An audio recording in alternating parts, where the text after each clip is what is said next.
Your salvation makes amends for all his sufferings. By Samuel Davies.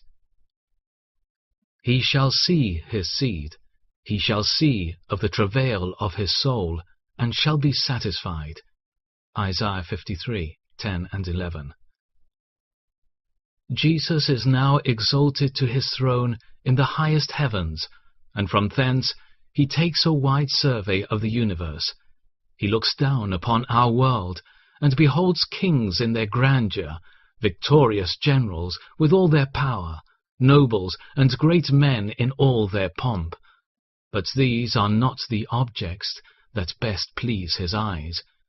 He shall see his seed. He sees one here and another there, bought with his blood and born of his spirit, and this is the most delightful sight our world can afford him. Some of them may be oppressed with poverty, covered with rags, or ghastly with famine. They may make no great figure in mortal eyes, but he loves to look at them. He esteems them as his children, and the fruits of his dying pangs. The happiness of his exalted state consists in a great degree in the pleasure of seeing the designs of his death accomplished in the conversion and salvation of sinners. His eyes are graciously fixed upon this assembly today, and if there is one of his spiritual seed among us, he can distinguish them in the crowd. He sees you drinking in his words with eager ears. He sees you at his table commemorating his love. He sees your hearts breaking with penitential sorrows and melting at his cross. But these are not the only children whom he delights to view. They are not all in such an abject, imperfect state. No, he sees a glorious company of them around his throne in heaven, arrived to maturity, enjoying their inheritance, and resembling their divine parent.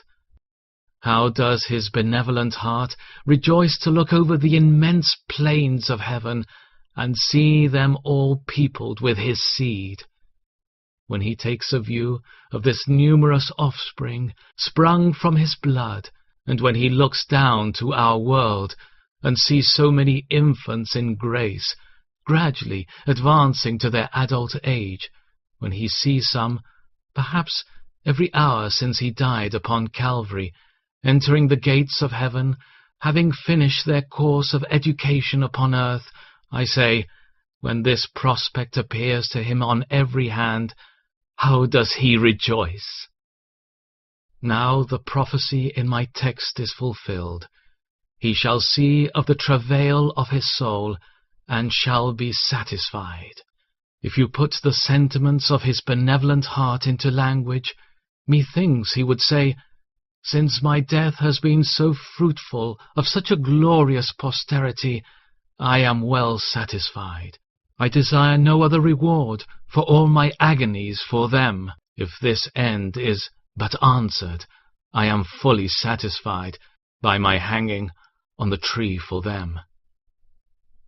Suppose that he should this day appear to you in that suffering form, sweating great drops of blood, accused, insulted, bruised, scourged, nailed upon the cross, and suppose he should turn to you with a countenance full of love and pity, and drenched with blood and tears, and address you in such moving language as this: See, sinners, see what I suffer for you. See at what a dear rate I purchase your salvation. See how I love you. And now I have only this to ask of you in return, that you would forsake those murderous sins which thus torment me, that you would love and serve me, and receive that salvation which I am now purchasing with the blood of my heart. This I ask with all the importunity of my last breath, of my bleeding wounds, and my expiring groans. Grant me but this, and I am well satisfied. I shall think of all my sufferings as well bestowed.